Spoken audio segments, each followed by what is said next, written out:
지난 두 번에 걸쳐서 창조주 하나님과 더불어 사는 창조의 삶에 대한 말씀을 증거했습니다.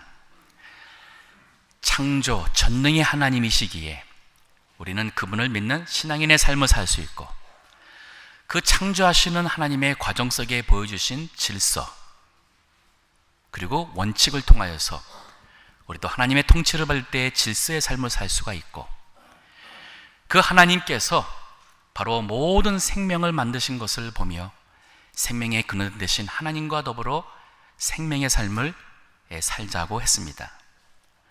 지난번에는 바로 그 하나님께서 바로 우리를 하나님의 모양, 형상을 따라 만든 바로 우리를 영적인 존재로 만드셨기에 우리가 육신을 갖고 살지만 영적인 삶을 살고, 그 하나님께서 만드신 모든 것은 하나의 예술이었고 작품이었는데, 그 하나님의 통치함 받는 우리의 삶도 바로 그러한 작품의 삶이요, 그리고 마지막 창조의 피날레, 최고 절정은 하나님의 안식에 있었습니다. 우리도 창조주 하나님과 더불어 살아가는 안식의 삶에 대해서 증거를 했습니다. 근데 사실 우리가 사는 이 현실은 이와 같이 이렇게 모든 것이 형통하고 쉬운 것만은 아닙니다. 그 이유는 창세기 3장 1절서부터 볼 때에 우리 인간이 하나님의 말씀을 어기고 사탄의 마귀의 거짓말을 믿고 하나님의 말씀을 거역함으로 그만 우리가 에덴 동산 낙원에서 쫓겨나게 되는 그러한 엄청난 불행한 일이 일어났습니다. 이를 실낙원이라고 합니다. Paradise Lost. 이 표현은 지금부터 한 350년 전 영국의 작가이면서 또 사상가, thinker였던 존 밀턴이라는 분이 실낙원이라는 그 책을 12권 책을 냈습니다. 그 내용은 바로 이 창세기 내용입니다. 아담과 하와를 중심으로 했던 우리 인생의 모든 그러한 죄악된 모습을 기록하고 있습니다. 당시 영국의 국교였던 앵글리칸 교회가 지극히 타락이 되었고, 그리고 그 타락된 교회를 드러내기 위해서 기록한 책인데, 존 밀턴은 퓨리터니즘, 청교도 신앙의 사람이었습니다. 그래서 제가 실낙원이라는 단어를 사용하면서 실낙원 세계의 회복이라는 제목으로 과연 실낙원 세계의 회복을 하시는 하나님의 경영이 무엇인지를 생각해 보자 합니다. 하나님께서 우리 에덴 동산에서 쫓겨난 이제 천국 백성이 더 이상 되지 못하는 우리를 다시 하나님의 천국 백성으로 만들어 가시는 이 회복의 일을 하나님이 하시는 일을 알기 위해서는 실낙원 세상의 상태, 우리의 모습을 먼저 봐야 돼요. 그리고 우리가 받은 하나님의 형벌, the punishment, 그리고 그 가운데 나타난 하나님의 이 놀라운 다시 한번 실낙원 세상을 회복하시는 하나님의 그 일하심을 오늘 세 가지를 보도록 하겠습니다. 먼저 이 실낙원 세계의 상태입니다. 두 가지가 있습니다. 하나는 타락이에요. 타락. 또 하나는 바로 단절입니다. 자, 오늘 본문의 7절 말씀 보겠습니다. 이에라고 시작합니다. 이거는 선악과를 먹은 이후에 바로 먹고 나자마자 나타난 결과입니다. 저희 눈이 밝아졌어요. 하나님께서 선악을 알게 하는 나무를 먹게 되면 너희 눈이 밝아진다. 이게 밝아진 것은 악에 대해서 눈이 밝아진 겁니다. 이전에는 순수했습니다. 악을 몰랐습니다. 근데 창조주 하나님을 감히 우리 피조물 인간이 거스렸어요. 하나님의 명령을 무시하고 우리가 원하는 대로 보암직하고 먹음직하고 지혜롭게 할 만한 과일을 향하여서 우리 인간이 손을 들어서 그 과일을 먹었습니다. 이게 창조주 하나님을 불순종한, 이게 엄청난, 우리 피조물이 넘어서는 안 될 걸 넘어버렸습니다. 그러고 나니까 악이란 것이 이제는 들어왔고, 악이 무엇인지를 알게 되었습니다.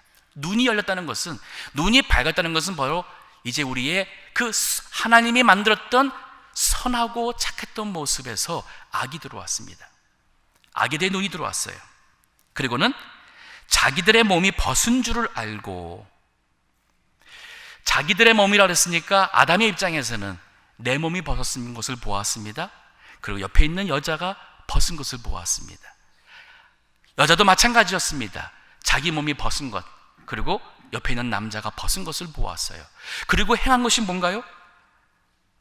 무화과 나무 잎을 엮어 치마를 하였더라. 인간이 타락하자마자 첫 번째 한 것은 뭐였냐면, 악이 보였고, 자신의 수치가 보였고, 죄책감이 깨달아졌고, 그리고 그것을 감추고자 하는 인간의 본성이 나타나게 되었습니다. 오늘날 우리도 마찬가지입니다.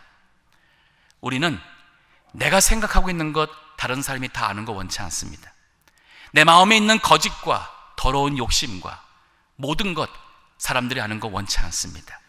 심지어는 우리 생활 자체도 프라이버시라고, 나의 사생활 침해라고, 우리는 내가 혼자 있을 때에 내 마음대로 하는 것 사람들이 아는 것 원치 않습니다. 하지만 이것은 천국에서 쫓겨난 타락한 인간의, 우리의 옛사람 죄악성의 모습입니다. 이것이 더 심해집니다. 여기 본문에서는 자신이 벗은 걸 알고는 그것을 감추려고 그랬어요. 그리고 하나님이 나타나시니까 무서워서 숨었습니다. 그런데 이후에 우리 인간은 이 타락이 더욱 타락이 악해져 가면서, 우리 인간은 나중에 6장에 가게 되면 하나님께서 인간의 악이 너무 관영함으로, 우리 인간의 악이 너무 대범하고 너무 범람해져서 하나님께서 노아 시대 때에 물로써 다 쓸어 버리시는 심판을 하십니다. 시편 36편 1절에도 보게 되면은, 시편의 이 다윗의 이 고백을 보세요. 악인의 죄열이 내 마음에 이르기를, 그 목전에는 하나님을 두려움이 없다. 하나님을 두려워하는 게 없다는 거예요. 최소한 인간이 타락했을 때는 하나님의 음성을 들을 때 두려워서 숨었습니다. 하지만 인간이 이제 창세기 이후로 나오는 인간의 모습을 보게 되면은 그 하나님 자체를 두려워하지 않고 존재까지 부인해가며 악을 행하는 인간의 모습으로 계속 나갑니다. 저가 스스로 자긍하기를 자기의 죄악이 드러나지 아니하고 미워함을 받지도 아니하리라 하미로다. 그 입의 말은 죄악과 괴열이라 지혜와 선행을 그쳤도다. 저는 그 침상에서 죄악을 꾀하며 스스로 불선한 길에 서고 악을 싫어하지 아니하는도다. 이게 바로 우리예요. 이러한 죄가 우리에게 있기 때문에 하나님과 더불어 살아가는 창조의 삶을 우리 힘으로 살아가기에는 우리는 역부족이 되었습니다. 그런데 하나님과의 또 하나의 이 신라권 세계의 또 하나의 그 상태는 단절입니다. 이것은 하나님과 우리 인간관계의 단절이요, 인간 사이의 단절이요, 인간과 자연 세계의 단절이었습니다. 구절을 봅니다. 여호와 하나님이 아담을 부르시며 그에게 이르시되 네가 어디 있느냐. 하나님이 아담이 어딘지 몰라서 묻는 거 아닙니다. 하나님께서 여기서 묻는 것은 위치, where are you 할 때 그 로케이션이 아니라 아담이 어떤 상태에 있는지를, what state, 어떤 상태에, 그가 이제 악의 눈이 떠져서 하나님을 두려워하고 자기 자신을 감추려 하는 그러한 수치심과 죄악심에 들어온 상태를 하나님은 지목하면서 네가 어디에 있느냐. 10절에 아담이 가라사 가로되 내가 동산에서 하나님의 소리를 듣고 내가 벗었으므로 두려워하여 숨었나이다. 하나님은 제가 네가 어디 있냐를 그 지목을 해서 뭔가 기대를 했던 것 같습니다. 왜 그가 이렇게 되었는지, 혹시나 아담이 거기에서 자기 잘못을 무엇인지를 깨닫고 죄를 고백하며 용서를 구하는 것을 기대하면서 Where are you? 네가 어디 있느냐라고 질문했는지 모르겠어요. 그러나 아담은 자기가 처해져 있는 형편에 대한 토설, 그것만 말하기에 급급합니다. 내가 이제는 하나님이 무서워졌습니다. 내가 벗었습니다. 수치가 드러났고 죄악심이 들어왔습니다. 그래서 제가 숨었습니다. 그러니까 하나님께서 아담에게 다시 한번 또 질문을 합니다. 11절 가라사대 누가 너의 벗었음을 네게 고하였느냐? 아무도 아니에요. 아무도, 그 누구도 아담에게 그가 벗은 것을, 수치를 지적해 주지 않았습니다. 그러면 여기서 주님이 하시는 말씀은 바로 아무도 아니고 너 스스로가 너 벗은 것을 보지 않았느냐. 그게 왜 그랬어요? 그 다음 줄을 보세요. 그 다음 그 성경 말씀 보니 내가 너더러 먹지 말라 명한 그 나무 실과를 네가 먹었느냐?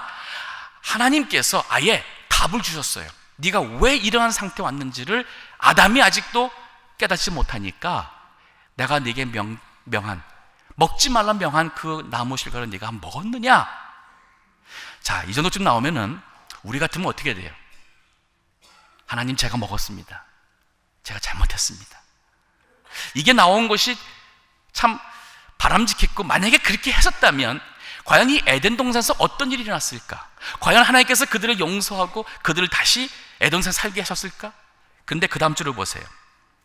12절에 아담이 가로되 하나님이 주셔서 나와 함께 하게 하신 여자 그가 그 나무 실과를 내게 줌으로 내가 먹었나이다. 어느 순간 아담이 하와를 처음 봤을 때에 그 여인을 향하여서 내 뼈 중에 뼈요 내 살 중에 상이로다, 너무 기뻐하고 그 여인을 이로 인해서 행복했던 아담이 자기 자신이 궁지에 몰리게 되니까 뭐라 그래요? 하나님이 주셔서 나와 함께하게 하신 여자, 그 여자, 그가 나에게 줘서 내가 먹었습니다. 어느새 자기 아내가 그 여자가 돼버렸어요. 이게 인간의 타락한 본성입니다. 그로 인해서 우리 인간 관계가 단절돼 버렸어요. 하나님, 에덴 동산에서 하나님 만들었던 것은 하나님의 음성으로 인하여 기쁘고 우리가 하나님과 교제할 수 있는 그러한 존재로 만들었지만 어느새부터 하나님의 음성을 들을 때 우리는 피하게 되었고 숨게 되었고, 하나님께서 하나님 앞에서 우리의 잘못을 인정하고 그걸 깨닫기보다는 오히려 하나님을 공범자로, the culprit, 하나님이 culprit이에요. 중봉 공모자로 하나님이 나에게 준 그 여자가 내게 먹게 해서 내가 먹었습니다. 자기 책임을 인정하지 않고 남에게 책임을 전가하는, 원망하는 사람이 되어버렸어요. 우리 크리스찬들이 예수 믿어서 거듭났다고 하면서도 여전히 우리 마음속에 누구를 원망하고 누구의 자잘못을 따지고 나는 떳떳한 것처럼 말 바꾸고 자기 자신을 하는 이 모든 것은 바로 타락한 우리 인간의 모습이, 아직 예수님 안에서 변화되지 못한, 성화되지 못한 우리의 부끄러운 모습입니다. 하나님께서 여인에게 또 묻습니다. 13절에 여호와 하나님이 여자에게 이르시되 네가 어찌하여 이렇게 하였느냐? 여자가 가로되 뱀이 나를 꿰물어 내가 먹었나이다. 내 잘못 없어요. 뱀이 나를 꼬였어요. 하지만 뱀의 꼬임에 마음속에서 결심하고 손을 들어서 과실을 따먹은 사람은 본인입니다. 오늘날 법정에 가면은 거짓말합니다. 궁지에 몰리면은 기억이 안 난다고 그럽니다. 내가 한 게 아니라고 그럽니다. 증거물 대라고 합니다. 우리 크리스찬들은 그런 사람들 아닙니다. 자, 여기 중요한 일이 있습니다. 타락한 인간이, 이 타락인 것이 이 depraved, 어떻게 타락이 됐냐면 우리 스스로가, 하나님께서는 우리 인간에게 뭔가 자기 잘못을 깨닫고 여기서 자기 자신이 하나님 앞에 그 깨닫고 회개하고 용서를 구하기를 기대했을지 모르겠지만은 타락한 인간은 그 기능을 잃어버렸어요. 기능을 잃어버렸습니다. 이게 우리의 인간의 모습이에요. 우리 칼빈주의의 첫 번째 가르침이 뭐냐면 인간의 전적 부패성이에요. The total depravity of humanity. 이거를 달리 표현하면은 인간의 전적 무능함이 되어버립니다 라고 표현할 수 있습니다. The total inability. 즉 우리 인간이, 우리가 타락한 우리 인간이 우리 내면에서 우리가 스스로 깨달아가지고 우리의 어떤 생각과 변화, 우리의 자신의 생각 변화를 통해서 하나님의 은혜를 구하며 하나님께 용서받을 수 있는 의로운 구원받을 수 있는 그러한 자생력, the self-supportive 그런 ability를 우리는 잃어버렸어요. 그래서 우리 인간이 비록 여러분이나 저나 이 자리에 있는 것이 내 어떠한 능으로, 내 어떠한 깨우침과 내 어떠한 지혜로움 때문에 예수님 믿고 온 것이 아닙니다. 이것 또한 하나님의 은혜예요. 이것 또한 성령의 감동이었습니다.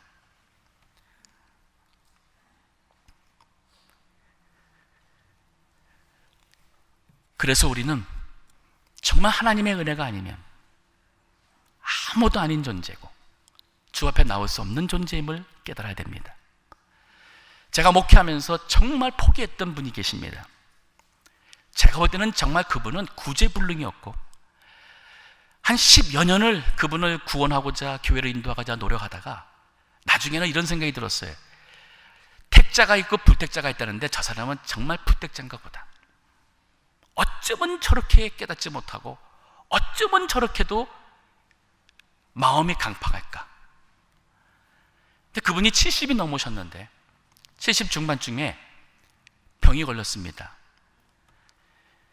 다리로 내려가는 혈관이 막힘으로 인해서 다리가 썩어가는 병이 걸렸습니다. 알고 보니까 심장 이 바이패스 수술을 해야 되는 거예요. 큰 수술이었습니다. 수술 후에 살아났습니다. 아직도 마음이 강팍했습니다. 하나님께서 그 다음에 또 큰 수술을 하게 했습니다. 3번을 몇 년에 걸쳐서 큰 수술을 하고 났는데 갈 때마다 그의 마음속에 큰 변화가 있는 것을 보지 못했습니다. 근데 놀라운 사실은 3번째 수술하고 나서 좀 지나서 그 아내 되신 권사님이 저한테 그래요. 목사님, 우리 집에 무슨 큰일 났습니다. 그래서 제가 또 무슨 큰일인가 했는데 제 남편이 기도를 하고 싶은데 할 줄을 몰라서 주기도문을 써달라고 합니다. 눈이 나빠서 작은 글씨는 볼 수 없으니까 종이에다가 크게 써달라고 그래서 그 권사님이 그저 색연필이죠. 큰 색연필로 하늘에 계신 하면서 큰 거를 주기도문을 하려면 이 종이를 몇 장을 넘겨야 될 만큼 큰 글씨로 주기도문을 써줬습니다. 얼마 가더니만은 사도신경을 좀 외고 싶은데 모르니까 써달라고 합니다. 얼마 가니까 성경구절을 써달라고 해서 그 집에 가니까 그 권사님이 남편을 위해서 써준 성경구절들이 이만큼 있더라고요. 큰 변화가 일어났어요. 저는 그걸 보면서 이건 정말 하나님이 하신 거다. 아무도 할 수 없는 거다. 여기 본문에서 보다시피 하나님께서 아람을 부르실 때 네가 어디 있느냐? 몰라서 부르는 게 아니었어요. 네가 왜 이렇게 수치스럽고 죄책감 속에서 나를 피해서 숨는 상태에 네가 왜 있느냐? 어디 있느냐? 근데 아담 그걸 몰라요. 깨닫지 못하고는 내가 지금 무서워서 숨었다고 얘기를 합니다. 누가 너한테 벗었다고 얘기했느냐? 아무도 아닙니다. 그런데도 못 깨달아요. 그러면 네가 내가 먹지 말랬다는 과실을 네가 먹었느냐? 그랬으면은 그래서 그랬구나. 하나님 죄송. 이게 돼야 되는데 이게 인간적으로 안 되는 겁니다. 우리는 전적 부패한 인간이 되었어요. 내가 주님을 믿을 수 있는 것도 하나님의 은혜고 내 마음속에 제가 깨달아지는 것도 하나님의 은혜고 성령 하나님의 역사하심과 감동이고 내가 주님 위해서 뭔가 할 수 있는 모든 것이 다 주님의 은혜예요. 이것이 바로 신라권 에덴 동산에서 쫓겨난 범죄함으로 쫓겨난 우리 인간 세계의 상태입니다. 타락 그리고 단절. 그런데 거기에 대한 대가가 또 있었습니다. 신라권 세계의 형벌입니다. 여기 14절을 보니까 여호와 하나님이 뱀에게 이르시되 네가 이렇게 하였으니 네가 모든 육축과 들의 모든 짐승보다. 흥미로운 것은 아담이나 하와한테는 하나님이 물었어요. 네가 왜 이랬느냐. 이게 바로 우리가 회개할 기회를 준 거죠. 그러나 여기 뱀, 특히 뱀을 통해 들어왔던 사탄에게 있어서는 하나님 질문하지 않습니다. 바로 그의 행위에 대해서 심판을 하십니다. 네가 모든 육축과 들의 모든 짐승보다 더욱 저주를 받아 배로 다니고 종신토록 흙을 먹을지어다. 여기 말씀 보니까 뱀만 저주받은 게 아니에요. 모든 가축과 짐승들도 아담과 하와의 범죄함으로 인하여 이 자연세계 모든 것이 그만 저주, 하나님의 우리가 느끼는 이러한 신라군, 하나 천국을 에덴 동산에서 쫓겨난 우리가 느끼는 이러한 모든 고통과 죄의 대가가 자연세계까지 갔어요. 그런데 특히나 하나님이 더욱 저주를 받는다 그랬어요. 그래서 네가 배로 기어다니게 된다. 아마 뱀이 처음에 하나님 만들었을 때는 기어다니지 않고 걸어다녔을 것이다. 다리가 있었는데 그 다리가 도태돼서 없어질 것이다 하고 설명하기도 합니다. 우리가 잘 알 수는 없겠지만은 뱀이 기어다니는 것은 하나님께서 뱀에게 저주한 하나의 형태라고 볼 수 있어요. 증거라고 볼 수 있습니다. 그러나 여기서 말한 것은 단지 뱀이 아니에요. 뱀을 통하여서 유혹한 사탄입니다. 그러면서 뭐라 하냐면은 평생 종신토록 흙을 먹을지어다 그랬죠. 이 흙을 먹는다는 얘기가 문제가 있어요. 뱀은 흙을 먹지 않습니다. 이 말씀을 가지고 여기 LA 지역에서 큰 교회입니다. 수천 명 모이는 교회입니다. 목사님이 해석을 하기를 여기 뱀이 흙을 먹는다는 것은 뱀은 사탄이고 흙은 우리 인간이 흙으로 만들었기 때문에 우리 인간의 육신이다. 즉 뱀이 흙을 먹는다는 얘기는 사탄이 우리 육신에게 질병을 주는 것을 말한다. 이 말은 뭐냐면 우리가 병 걸리는 것은 바로 사탄 마귀가 우리로 하여금 육신의 병이 걸리게 한다 하는 이게 베레아 사상이에요. 그 이단 사상입니다. 저 충격 먹었습니다. 그 해석이 잘못된 것 중에 잘못됐다고 볼 수 있는 것 또 하나 이유가 뭐냐면 여기 뱀에게 이 형벌을 준 것은 형벌이에요. 저주입니다. 근데 만약에 그 해석대로 한다면 오히려 이 일을 통해서 사탄은 형벌받은 게 아니라 우리 인간의 육신에게 병을 줄 수 있는 권세를 받았어요. 이건 형벌이 아니잖아요. 이거는 성경 해석에 문맥적으로 맞지가 않습니다. 여기 말하는 뱀이 흙을 먹는다는 것은 히브리 문화를 이해해야 됩니다. 당시에 흙을 먹는다, 먼지를 뒤집어쓴다는 것은 비굴입니다. 낮아지는 것이고 이것은 멸시를 받는 것을 의미합니다. 즉 뱀을 통해서 들어왔던 사탄 마귀를 향한 하나님의 심판이 그가 멸시와 그러한 처절한 상태에 내려갈 것을 하나님께서 말씀하신 거예요. 계속 보면은 여자에게 말합니다.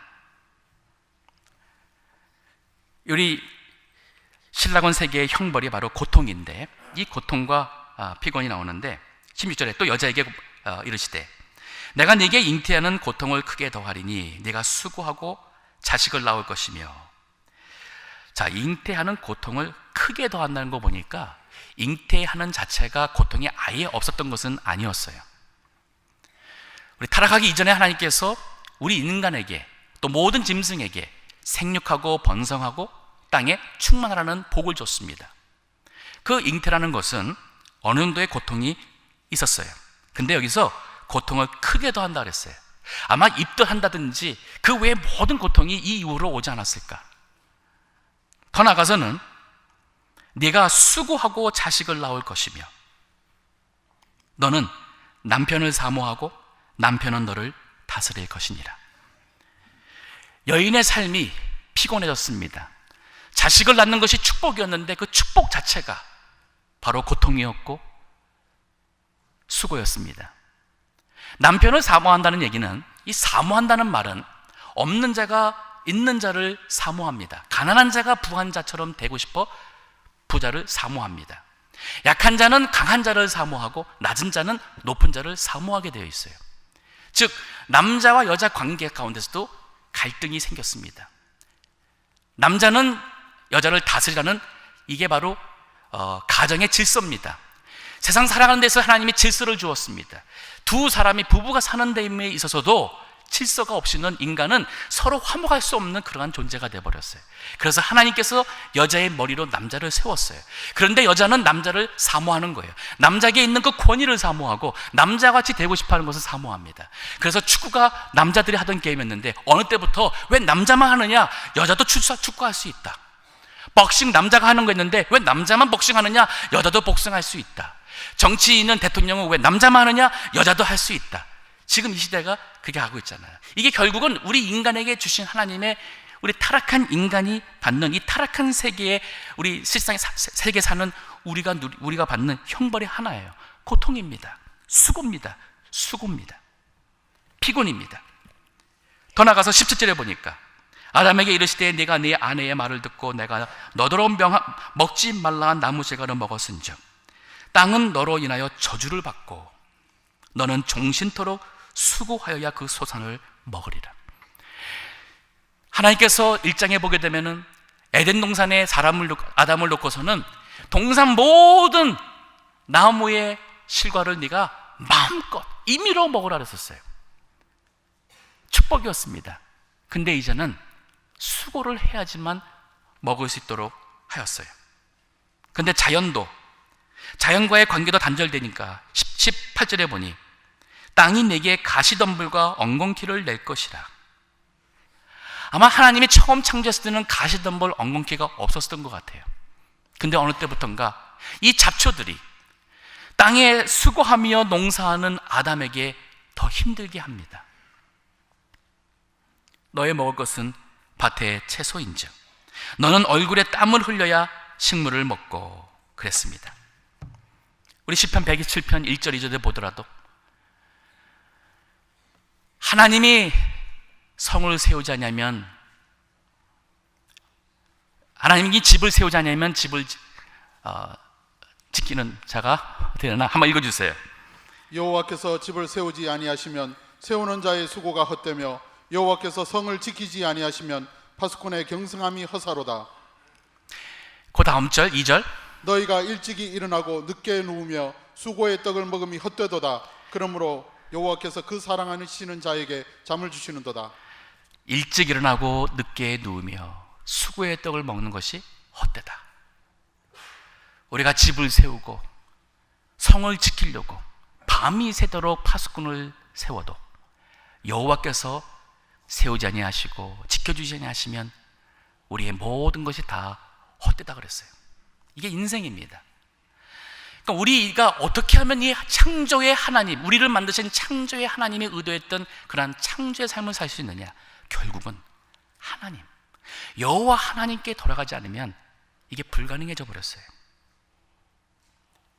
그리고 더 나가서 이 신라곤 세계의 형벌 두 번째는 뭐냐면 죽음이에요. 여기 19절 계속 보니 필경은 흙으로 돌아가리니 그 속에서 내가 취함을 입었음이라. 너는 흙이니 흙으로 돌아갈 것이니라 하시니라. 죽음입니다. 육신의 죽음을 얘기하고 있습니다. 죽음에는 세 가지가 있습니다. 우리가 아담과 하와가 선악과를 먹는 순간 그들의 눈이 떨리면서 수치심과 죄책감이 들어왔고 하나님이 두려워졌고 했던 것이 바로 하나님과의 단절이었어요. 그게 바로 생명의 하나님과의 단절이 바로 영적 죽음이었습니다. 그런데 하나님께서 은혜를 베푸셔서 육신의 죽음은 바로 일어나지 않고 앞으로 수백 년을 더 살도록 하셨어요. 그리고 결국은 육신이 흙으로 돌아간다는 것은 육신과 그 우리의 영이 분리되는 육신의 죽음을 가리킵니다. 또 하나 죽음이 있습니다. 영원한 죽음이라고도 합니다. 요한계시를 보면 둘째 사망이라고도 합니다. 그것은 바로 지옥에 가는 죽음이에요. 바로 육신의 생명이 있는 동안, 육신의 생명이 끝나기 전에 영혼의 구원을 받지 못하는 사람들, 그런 사람들이 가게 될 두 번째 사망, 지옥입니다. 에베소서 2장 1절에 보면 허물과 죄로 죽었던 너희를 살리셨도다.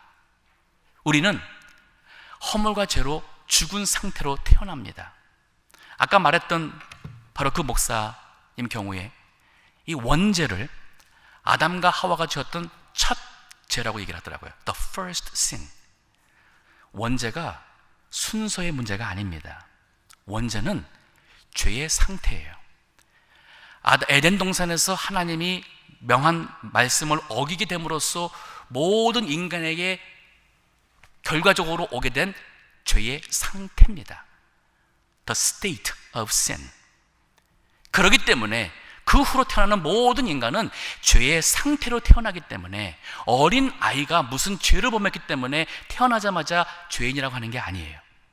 우리는 죄의 상태로 태어나서 허물과 죄로 죽었던 우리 죄의 상태로 태어났기 때문에 거기에서 저절로 자라면서 죄의 행위를 합니다. 이게 바로 행위죄, 자범죄 혹은 본죄라고 합니다. 자, 그런데 우리 하나님께서 신라곤 세계의 회복의, 즉 이 회복을 위한 하나님의 경영하심, 행하시는 역사가 보여요. 오늘 본문의 20절을 보십시오. 아담이 그 아내를 하와라 이름하였으니 그는 모든 산자의 어미가 됨이더라. 하와, 히브리어입니다. 뜻은 뭐냐면 life, 생명이란 뜻이에요. 아담이 하나님의 이 놀라운 이 하나님과의 대화와 형벌을 받고 나서 자기 아내를 향해서 이름을 생명이라고 불렀어요. 왜 그랬을까요? 여기 생명이라 부른 데는 이유가 바로 여기 나오죠. 그는 누구냐면 하와가 모든 산자의 어미가 된다. 이 말 속에는 아직 자식이 없지만은 하나님께서 내 아내 하와를 통하여 후손을 줄 것이고 앞으로 그 후로 나오는 모든 산자, 모든 후손들의 어머니가 된다는 것을 아담이 믿은 거예요. 아담이 범죄를 했을 때에 하나님께서 이 실과를 먹는 날에는 네가 정령 죽는다 했을 때에 아담의 생각에는 그가 모든 것을 잃게 된다고 생각할 수 있습니다. 영적 죽음은 진짜 일어났습니다. 그러나 하나님께서는 은혜를 베푸셔서 육신의 죽음은 아직 일어나지 않게, 그래서 육신의 생명이 있는 동안에 1장 28절에 하나님이 약속하신 대로 생육하고 번성하고 땅에 충만하라, 내가 만든 모든 것을 다스리라 하는 하나님의 약속을 지키시고, 아담은 바로 이 하와를 통하여 하나님의 약속하신 후손이 날 것을 믿었어요. 여기 15절에 보면은 그 후손이 나와서 하는 일이 무엇인가요? 3장 15절에 내가 너로 여자와 원수가 되게 하고, 지금 하나님이 뱀에게 하는 얘기죠. 그러나 엄게 말하면 뱀으로 들었던 사탄입니다. 너의 후손도 뱀의 후손입니다. 여자의 후손과 앞으로 이 하와를 통해서 나올 모든 인간 세계입니다. 그런데 원수가 되게 하리니 여자의 후손은 내 머리를 상하게 할 것이요 하면서 여자의 후손 가운데서 누가 나올 텐데 바로 이 우리로 하여금 타락해서 하나님에게서 떨어지게 했던 이 원수 마귀의 머리를 상하게 한다는 것은 치명적인 죽음을 의미해요. 너는 그의 발꿈치를 상하게 할 것이니라. 뱀, 사탄은 바로 그 발꿈치 상하는 것은 치명적이지 않습니다. 이거는 바로 예수님께서 십자가에 죽으시는 고난. 그러나 예수님은 죽음에서 부활하심으로 사탄의 모든 권세를 이기셨습니다. 선악과를 먹은 이 범죄 이후로 사탄은 당당하게 하나님께 주장했을 겁니다. 저 인간들은 죄인이 아닙니까? 하나님을 걸겠습니다. 그들은 악을 합니다. 악을 도모하고 악을 선택합니다. 그런데 예수님께서 우리의 그 죄를 대신 지시고 죽으셨습니다.